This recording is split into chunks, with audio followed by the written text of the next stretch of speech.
Hello, welcome back.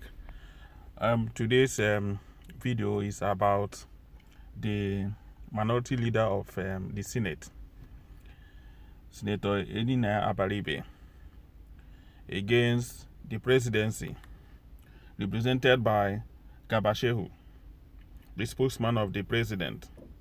So, it's all about the insecurity in the nation.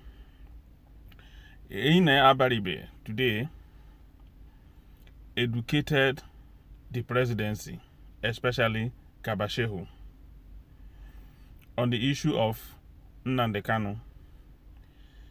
I would like you to listen to the interview. First, it will come from Eyinaya Abaribe before Garba Shehu, but try to listen to the end of this interview and see how the government is shying away from their responsibility, deceiving people, trying to focus your attention in a different thing, but this time around it has failed because they can no longer escape the issue of insecurity. Trying to divert your attention is over because people are now focusing on them. So I'd like you to watch this right now. Is still with us in the studio, and we're talking about the general air of insecurity across the country and what must be done to de-escalate tension. Just before we went on break, Senator, you were talking about the two, it would seem, two different measures being put in place for two different cadres. So some people will argue that those are two different scenarios. I think that's the point I was trying to make before we went on. I was trying to point out in the example that you gave. Nonetheless, I'm wondering, what are we supposed to be doing right now? We can see in the papers, governors speaking about different measures. I'm curious, first and foremost, because you made reference to your colleague on the floor of the Senate.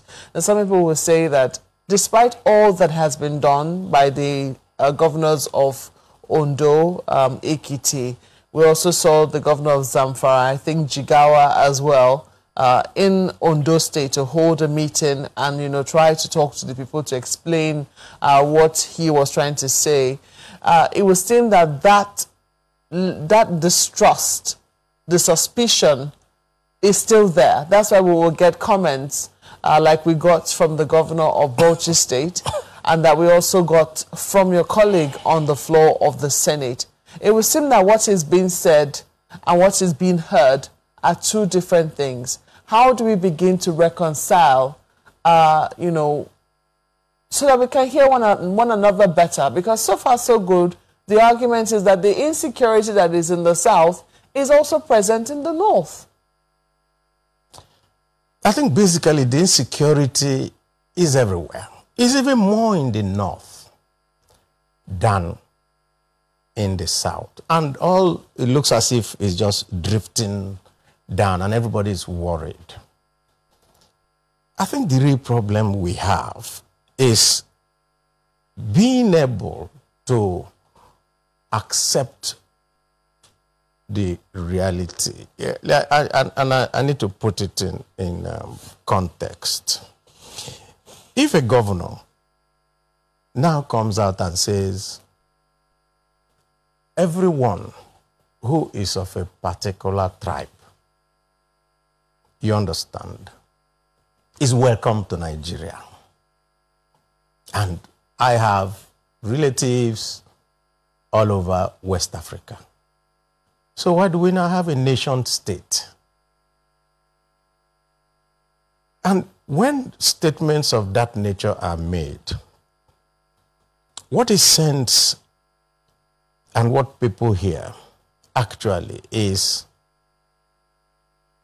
anybody can come to Nigeria, take over somebody's property, land, and drive whoever is an indigent there away.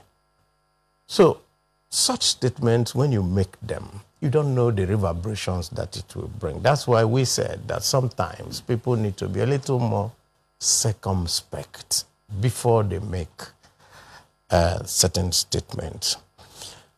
And because some of these things have been said and things have been done without care, all that he has done is that he has brought a reaction from people to say, okay, if this is what it is, so let us respond. And of course, it is the response that will lead to so much problems within the country. And so my advice will be that people should think before they talk. And some of the statements that we heard from some of these, from what we can see in the newspapers this morning, it means that people were not really thinking. So how can you now wake and say, oh, nothing belongs to anybody? Meanwhile, you're a governor who, under the Land Use Act, you're supposed to supervise and have that land as your responsibility.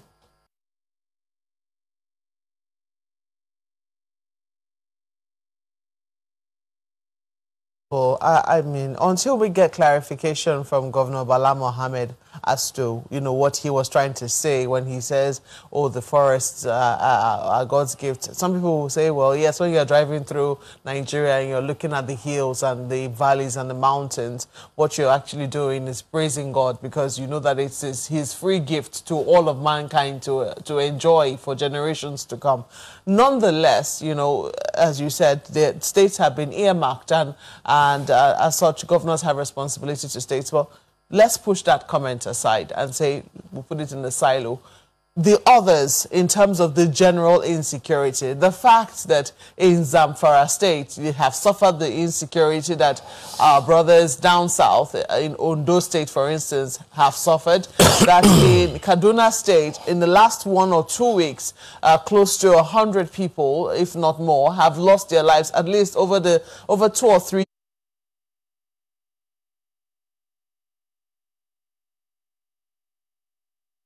days. We heard about 52 people losing their lives, needlessly, under circumstances that really nobody can explain.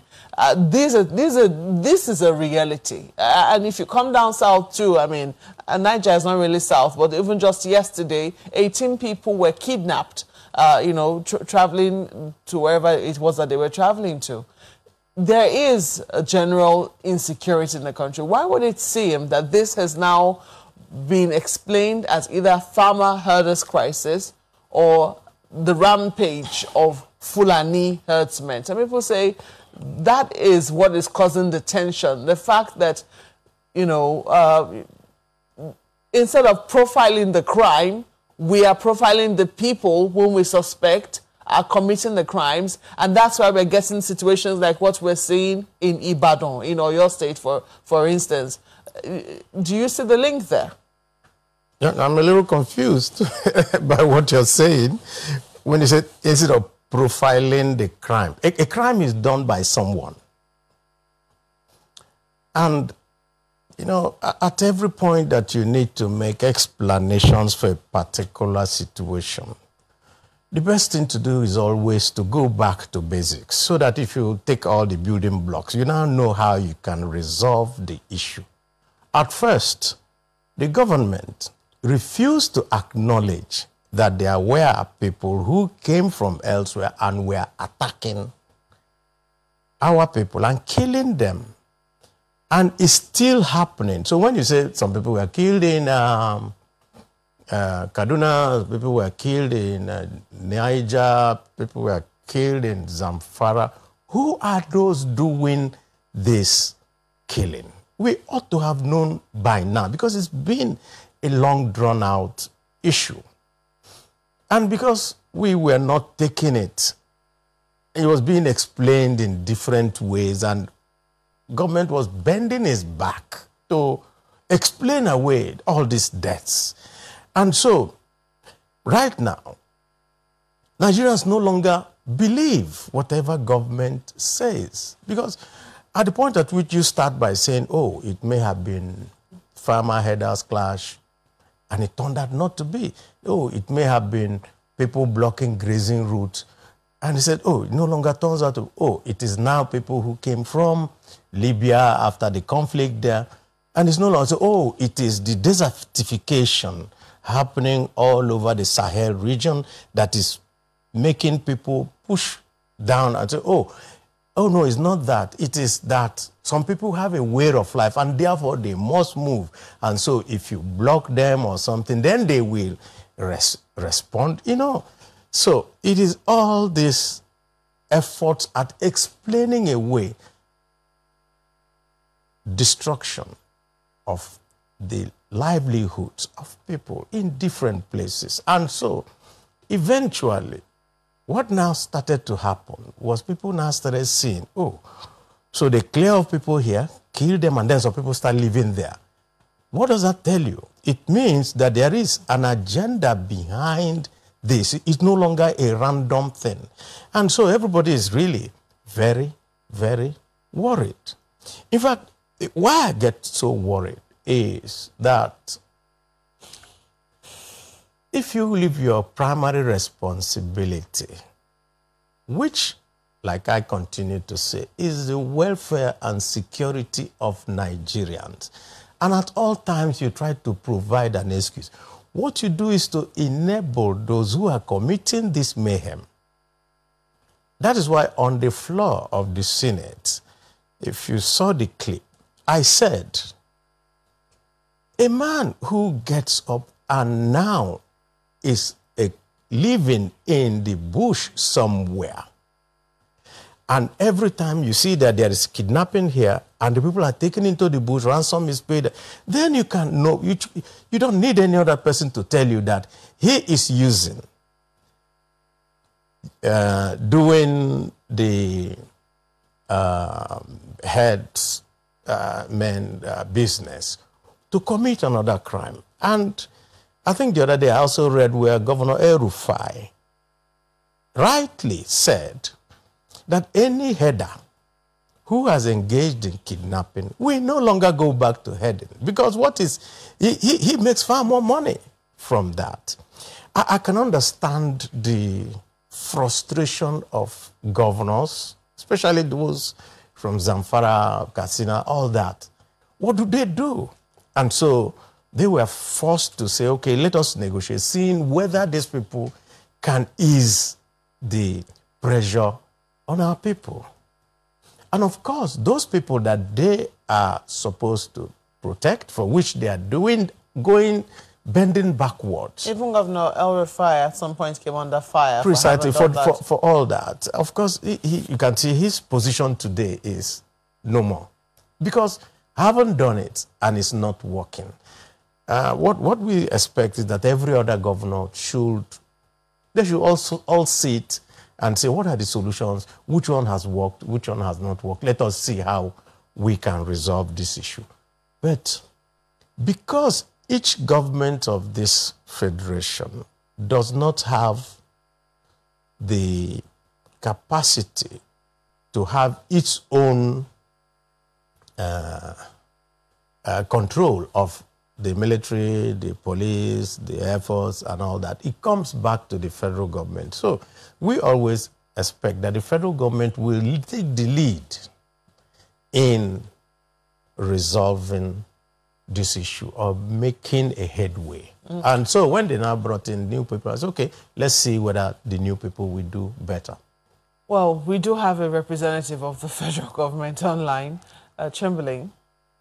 Oh, yes, we've got Garba Shehu, Senior Special Assistant to the President on Media and Publicity. Good morning, and thank you for joining us today. Well, unfortunately, these scenarios are playing up in different parts of the country. The most recent happens to be that in Ibadan. But there are huge concerns about the role of the federal government. I mean, several people have said the federal government is not doing what it ought to do to address these problems. And that's why people think they can take laws into their hands. Some people say they're absorbing certain persons from at least facing the full wrath of the law. So, yes, you released a statement not long ago, but could you tell us what practical steps is the presidency thinking about, or are they going to be taking to ensure that whoever is found to be violating the laws in any part of the country faces the law?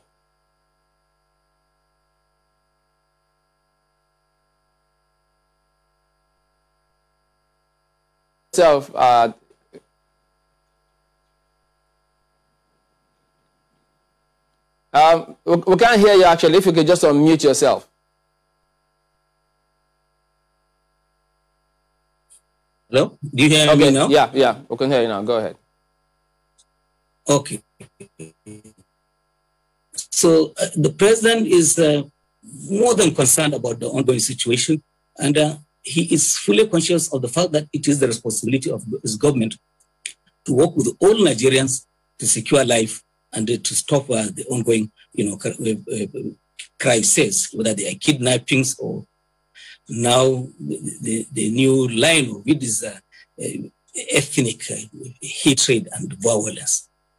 He condemns it, does not support it, and the fact now is, having spoken against it, condemned it follows that all security agencies must take their line of action from the president's remark and do that which is necessary, which is to stop the escalation of this mutation of violence that is being witnessed in some parts of the country, and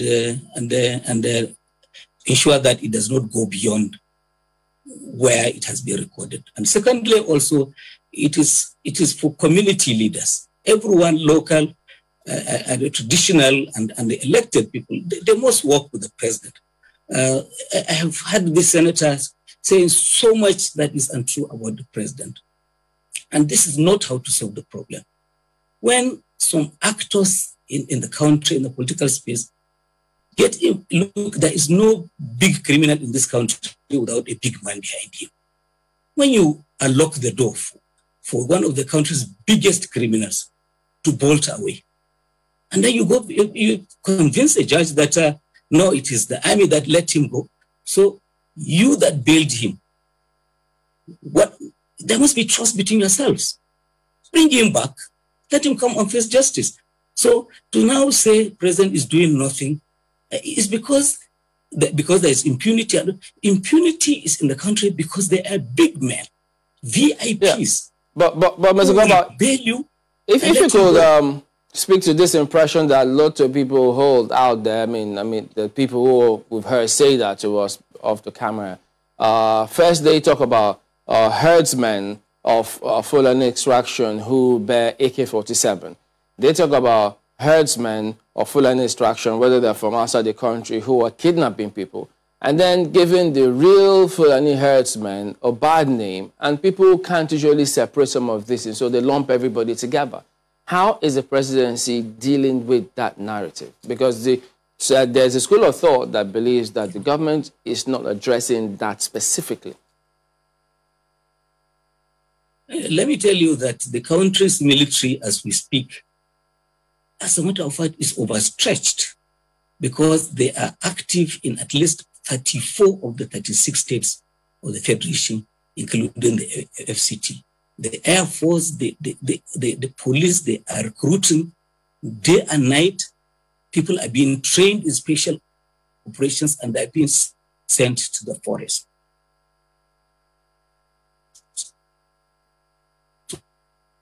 So being complicated.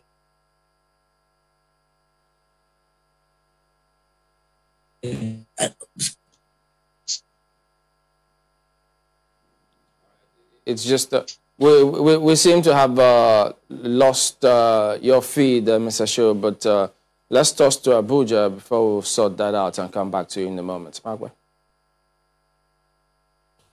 Well, you had the accusation there. I mean, he was very categorical when he talked about, well, maybe he didn't mention your name, but I'm sure that you were very sure and clear that he was referring to the fact that you stood bail for Nnamdi Kanu, who is nowhere to be found as we speak. I never expected anything else. Actually, you see, this is just one of the things that make it difficult for us to have a conversation for a country that is undergoing this type of problems that we are undergoing. At every point you want to have a conversation, then somebody from the presidency turns around and becomes personal. You understand? And let me educate Garba Shehu. A judge said, you need a senator to stand shorty. And I did. And the military attacked the man before the day he was to come to court. And he escaped for his life. Then turning around, oh, you stood shorty for a criminal. What makes him a criminal? That is carrying flag and saying, I want another country. Is he carrying AK-47 in the bush and kidnapping people and killing people? So that is why it's always very difficult to have a conversation. The reason is that at all times, when you want to have this conversation, there's a fallback to, okay, this is the situation, so why should we listen to you? What we cannot run away from right now is that there is a rhetoric of hate, a rhetoric of suspicion, a rhetoric of distrust. That is prevalent even amongst the elite. I mean, this morning we're seeing in one of the papers, governors at war.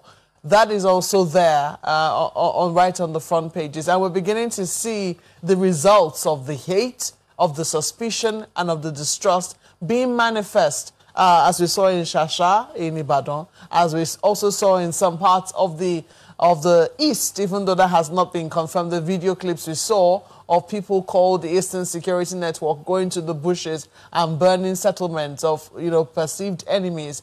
Isn't that a problem? I think it is. And I think that what we need to do is always to have a conversation to be able to lower this tension. It is not a conversation of one person always pointing accusing fingers on people when suggestions are being made on how to de-escalate the tension that we have. It is this insensitivity that is leading everybody to say, okay, if they're not willing to listen to me, let me arm myself. That is all that we're seeing. I'm very happy that Garba Shehu said the president is concerned. So fine, he is concerned. Can he come out and tell Nigerians, I am concerned? That is what Wole Soyinka recommended. Well, let's go to Lagos now, and I think we can pose that question to the president's spokesperson, Chamberlain. Well, yes. Mr. Shehu, can you just go straight and address that one? The president is concerned clearly, but people want to hear him, not just through a statement, but through his face and voice.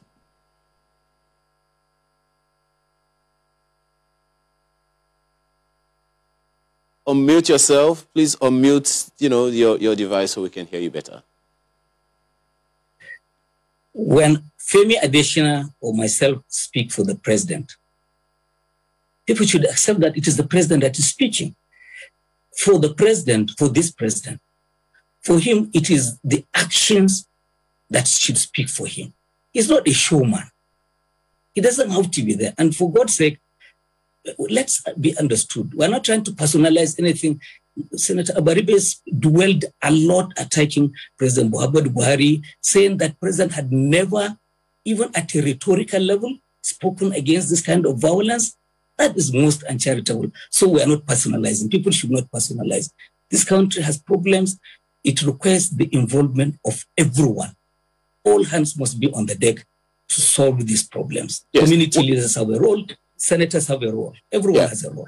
Yeah, well, talking about the roles of people, some expect some very strong voice from the president, both in words and in body language. A number of people would say that sometimes it's the body language of the president that is communicating something wrong. For instance, there's a reference that Senator Abaribe made to a segment of Mieti Allah that took ownership of a reprisal attack and nothing happened to them. So, how do you respond to that one? I think the problem is that we are not following up our stories as media. Otherwise, if you know the thousands of people, and I hope the police command will take, the headquarters of the police will take responsibility and publish the full list of Fulani herders who are undergoing trial in various states, particularly in Benue State. The thing about some of the media is that we are there on day one when the charge is read, and then we turn our back, we move on. But trials are going on, convictions are being made, and the president cannot be complicit. He's very uncharitable, cannot be complicit in the kind of things that are being said of you. Well, but that is just one of several issues that have been addressed. There are also those who feel like, look, for instance, we asked a political science professor who said that for the security agencies to do their job, they need the political will. And, you know, a good question will be, whose political will? What's your take on that? Is that to say that the security agencies do not want to do their jobs, or that they are waiting for the president or presidency to agree that they should do their jobs?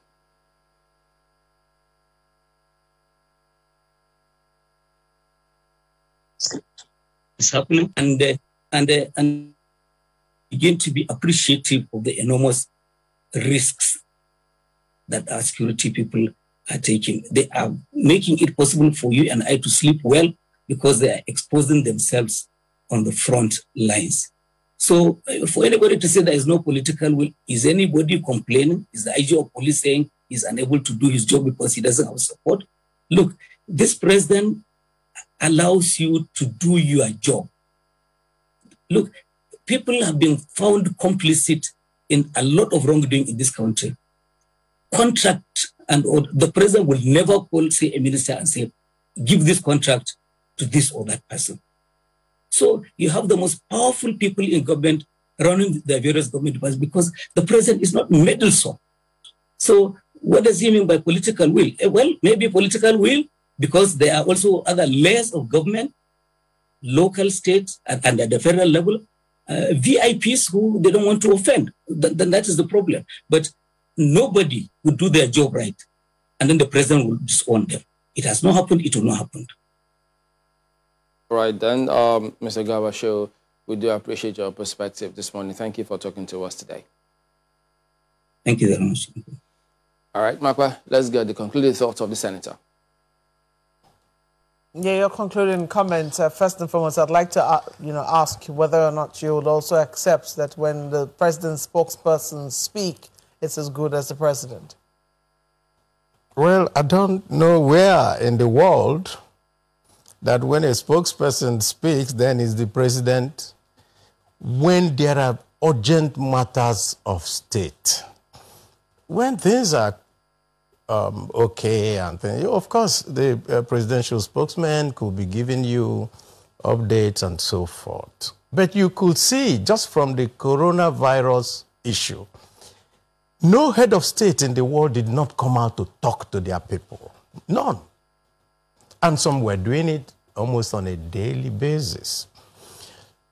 The insecurity that we are facing is also one of the most critical things that we are facing in Nigeria at the moment. And one would have expected that the president will not be detached and then saying, okay, just talk to us, whatever, the spokesman said that is it. But if that is what they call his style, I think that is not such a very good style for the thing that we are facing today.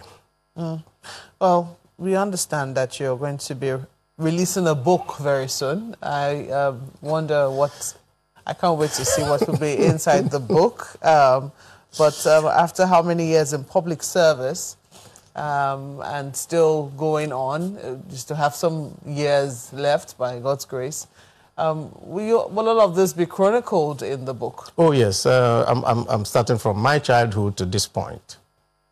And I'm 66. So I was an independent baby. I was 5 years when we had the independence in October 1960. And so, there are a few vignettes, a few stories that are told inside there of the possibilities of Nigeria.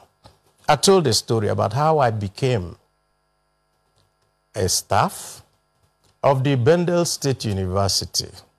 I never knew anybody. I just did an interview. The interview was conducted by the head of department at that time, Professor Lambo, who used to be a minister.